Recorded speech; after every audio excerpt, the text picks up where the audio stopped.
Moment historique, on vient de vivre l'un des plus gros crashs de l'histoire des crypto-monnaies. Alors à quoi s'attendre maintenant? Je vous dis tout dans cette vidéo.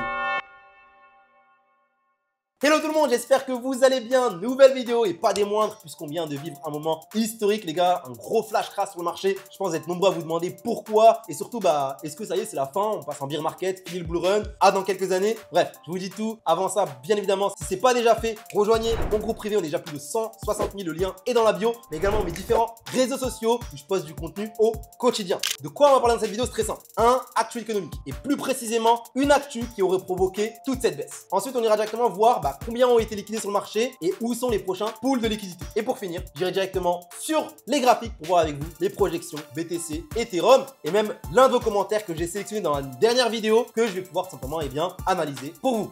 Allez, c'est parti, on commence directement avec l'épisode 747 de Mr. Donald Trump et ses tarifs douaniers, les gars. Alors, on parle de soi-disant cette actu qui aurait provoqué ce crash aérien sur les marchés. On parle de 130% de tarifs douaniers sur les produits chinois. Alors, d'après vous, dites-moi en commentaire, est-ce que vous pensez vraiment que c'est cette actualité économique-là qui a créé l'un des plus gros crashs de l'histoire? Pire que Covid, pire que FTX. Parce que, regardez bien, on parle actuellement de presque 19 milliards de dollars qui ont été liquidés en 24 heures. En sachant que Covid, c'était 1,2 milliard et FTX, c'était 1,6 milliard.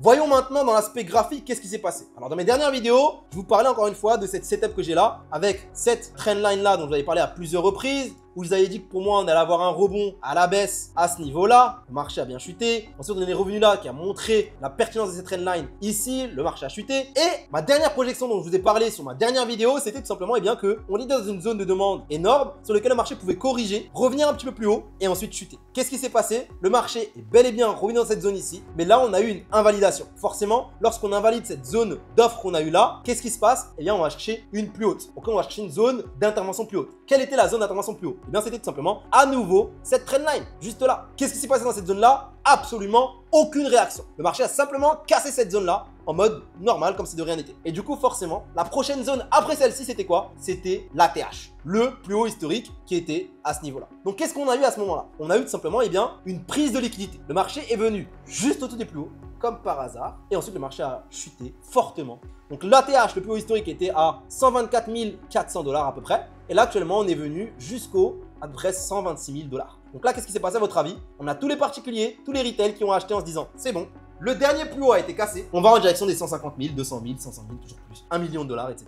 Donc là, on a eu une magnifique manipulation des market makers. Et là, on revient à la question que je vous ai posée plus tôt dans la vidéo. Est-ce que d'après vous, ce flash crash a été provoqué par Donald Trump? On parle même de délit d'initié, etc. Alors moi, je veux bien croire qu'en début d'année, c'était le cas. Mais là, c'est pas la première fois qu'on parle des tarifs douaniers. C'est l'épisode combien, les gars, sérieusement? Je ne suis pas d'accord sur le fait que c'est les tarifs douaniers de Donald Trump qui ont créé ce flash crash. Pour moi, c'est simplement une manipulation des market makers pour faire chuter le marché. Comme par hasard, après un ATH, et comme par hasard dans une zone où, pour moi, encore une fois, comme je l'ai expliqué dans les dernières vidéos, il est, de mon point de vue, primordial qu'on aille chercher les 100 000 dollars en tant que, entre guillemets, cette métaphore que j'aime bien, prise d'élan, pour qu'on puisse après repartir plus haut. Donc voilà ma vision des choses, c'est simplement une manipulation. Comme je l'ai expliqué dans la dernière vidéo, pour moi, on devait revenir chercher la zone des 100 000 dollars. Et d'ailleurs, on est venu regarder à 102 000 dollars. Et comme par hasard, vous avez dit pourquoi je vous avais dit que pour moi il fallait que le marché chute? Parce que rappelez-vous, ici on avait un gros pool de liquidité. Regardez, comme par hasard, on avait vu ça dans cette vidéo, c'était le 25, rappelez-vous, le 25, c'est là où on est venu chercher une première fois un pool de liquidité plus précédemment. Et je vous avais dit qu'ici on avait un gros pool de liquidité. Qu'est-ce qui s'est passé? Le marché est venu pile poil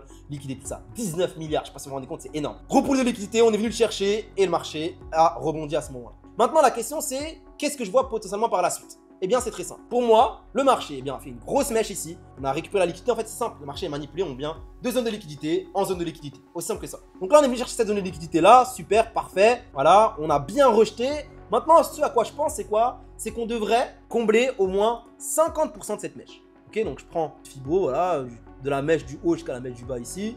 Ok, et pour moi, on a 50% qu'on devrait combler. Et comme par hasard, ça nous ramène où? Ça nous ramène tout simplement, eh bien, regardez, pile poil dans la zone des 107 000 dollars, qui était une zone hyper intéressante précédente ici.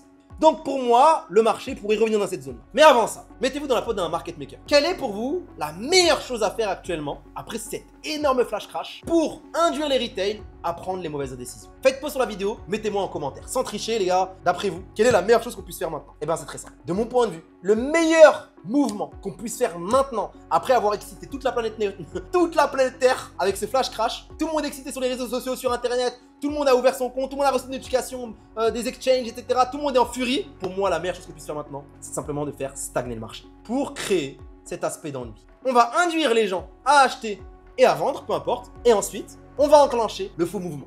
Ça peut être un faux mouvement à la hausse avant de chuter, ou un faux mouvement à la baisse avant de grimper. Ça peut être un truc comme ça. Ou tout simplement le fait que le marché a déjà bien chuté et bien grimpé. Pour moi, meilleure chose à faire, c'est fake move, puis le vrai mouvement. Mais, encore une fois, dans ces mouvements-là, on va créer de l'ennui. Mais surtout, on va laisser le temps aux particuliers de pouvoir se positionner. Ok, ça achète ou ça vend. Si ça achète, quand le marché va combler cette zone-là, ils vont se faire liquider, pour ceux qui utilisent des effets de levier, bien évidemment. Hop là, on est liquidé et voire plus bas. Ok, je vous dirai après quelle est ma projection potentielle. Ensuite, on fait stagner le marché et ensuite, qu'est-ce qu'on fait? Ceux qui achètent, on fait chuter le marché, ils sont sortis. Ceux qui ont vendu, ok, ils sont en léger profit, c'est cool. Mais vous savez très bien, la plupart des gens, quand ils sont en profit, ils prennent rarement des gains. Ok, ils prennent pas des profits. Ils sont en gain latent et ils se disent, c'est bon, ça est à zéro. C'est comme quelqu'un qui a acheté, par exemple, je sais pas, qui a acheté ici. Peut-être soit il a pris des profits assez rapidement, c'est cool, qu'il a réinjecté après tout en haut ici, à l'achat. Ou soit, quand c'est repassé ici, c'est dit quoi? La tâche a été cassée, ça va à 150 000 $.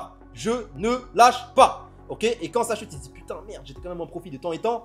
Vas-y, j'espère au moins il revient à là et je prends mes profits. Toujours la même chose. La psychologie, la nature humaine ne changera jamais. Et c'est pour ça que c'est toujours les mêmes manipulations à chaque fois. On vient casser la TH et on rechute. Regardez, ici, ATH, qu'est-ce qu'on fait? On vient juste au-dessus de la TH, prise de liquidité, gros piège et on descend. Ici, pareil, regardez.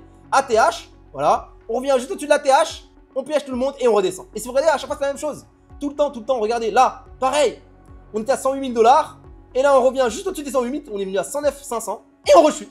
Tout le temps la même chose, on les piège de la même manière et la plupart des gens malheureusement n'arrivent pas à prendre en expérience, n'arrivent pas à se remettre en question, n'arrivent pas à se poser les bonnes questions. Cet événement qui vient de se passer, ce flash crash, doit être pour vous une leçon. De savoir qu'il se passe certaines choses sur le marché. Pourquoi? Comment le marché fonctionne? Pourquoi il s'est passé ça? Est-ce que je dois éviter les effets de levier? La réponse est oui. Remettez-vous toujours en question et prenez en expérience parce que l'expérience, c'est la seule chose que vous ne pouvez pas acheter. C'est super important. Donc, quelles sont les zones pour moi importantes sur BTC? Déjà, 50% de cette mèche-là. Pour moi, on devrait aller les chercher. Ensuite, ça ne me choquerait pas que Bitcoin chute même plus bas. Ça ne me choquerait pas de voir Bitcoin retester cette fameuse zone des 100 000 $.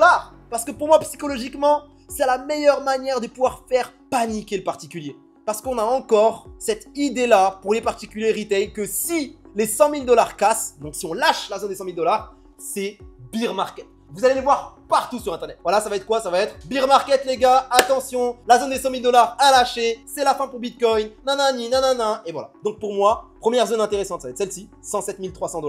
La deuxième zone, ça va être la zone des 100 000 $. C'est une zone qui est extrêmement intéressante psychologiquement. C'est le meilleur endroit où on peut faire manipuler le marché et c'est la meilleure prise d'élan pour qu'on puisse repartir par la suite. Maintenant, la troisième zone qui est super intéressante également de mon point de vue et qui pourrait, enfin ça me choquerait pas du tout qu'on vienne la chercher, c'est même plus bas. La zone des 91 000, voilà, entre 90 et 96 000. J'en ai déjà parlé dans une ancienne vidéo. Toute cette zone-là, là plus bas, c'est une zone qu'on peut venir chercher. On a ici les 50% de la Fibonacci, ici les 61,8. Mais rappelez-vous que généralement le marché aime bien rebondir juste avant ou juste après une zone intéressante. Donc on peut venir juste avant les 61,8 ou juste après. En tout cas, ce qui est sûr, c'est que ça sera une aubaine pour nous. Donc moi, ça sera une opportunité. Oui, mais Adnan, t'es toujours baissier tout le temps. Tu crois pas au crypto ou quoi? Non, les gars. Plus le marché va chuter, moins cher c'est. Parce que lorsque le marché chute, ça vous donne une opportunité d'avoir des prix moins chers.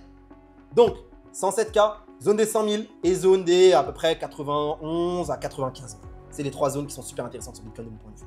Ensuite, Ethereum, voilà la dernière projection que je vous ai donnée. Je vous ai dit que pour moi, le marché allait, chuter. Venir chercher cette zone-là avant de remonter potentiellement. Qu'est-ce qui s'est passé? Le marché est revenu chercher une zone de résistance, une zone un peu plus haut avant de redescendre. Mais encore une fois, pour moi, tout ça, ça devait avoir lieu. Ethereum, c'est la même chose que BTC. Toujours les mêmes manipulations, regardez. On est venu juste au-dessus de la TH.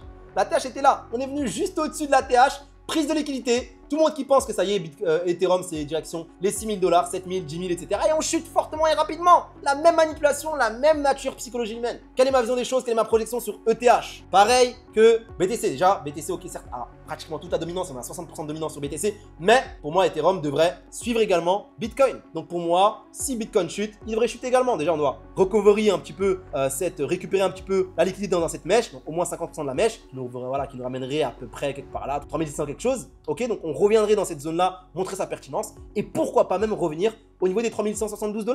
Et imaginez si on descend en dessous des 3000 $. Dans la tête d'un particulier, c'est comment? C'est la fin. Putain, il n'y a plus d'Alcon Season, ils nous ont menti, ça marche plus, le crypto c'est de l'arnaque. Et c'est à ce moment-là où on pourra partir sans eux. C'est ça la réalité, les gars. Donc voilà, pour Ethereum, il suivra logiquement Bitcoin. La meilleure chose qu'on puisse faire, c'est stagner. Ok, stagner en plus en dessous des 4000 $, cette grosse résistance psychologique des 4000 $, on stagne en dessous, on va induire beaucoup de particuliers à se positionner, que ce soit à l'achat ou à la vente. Et tôt ou tard, ils se feront soulever s'ils n'ont pas les bonnes méthodologies, les bonnes manières d'investir, de prendre des profits. C'est super important. Ok, j'ai sélectionné également ce commentaire dans ma dernière vidéo. Vous me demandez d'analyser la crypto SUI. On va le voir ensemble tout de suite. Et d'ailleurs, encore une fois, n'oubliez pas, si vous voulez que j'analyse une de vos cryptos favorites, mettez-la moi en commentaire. Je vous l'analyse dans la prochaine vidéo. Donc SUI, qu'est-ce qu'il en est? SUI, les gars, pendant le flash crash, on a eu une baisse, les gars, de 84%. 84% de baisse. Je sais pas si vous vous rendez compte, c'est historique, les gars. C'est une dinguerie. C'est-à-dire que là, tous les effets de levier se sont fait sortir. 80%, les gars, je sais pas si vous vous rendez compte, il n'y a aucun effet de levier qui tient sur ça. Et les gars, c'était une opportunité incroyable. Mais comme dit, c'était l'espace de quelques heures, c'est venu chuter et c'est remonté très rapidement. Donc forcément, c'est assez compliqué de pouvoir se positionner sur cette crypto-là. Et là, on a le week-end. Donc encore une fois, la meilleure chose à faire, c'est de faire stagner le marché. Et quelles sont les zones intéressantes maintenant? On a une énorme zone de demande que je vois là, qui est super intéressante. Hop là, juste là. Super zone de demande juste là, que je vais bien évidemment prolonger ici. Ok,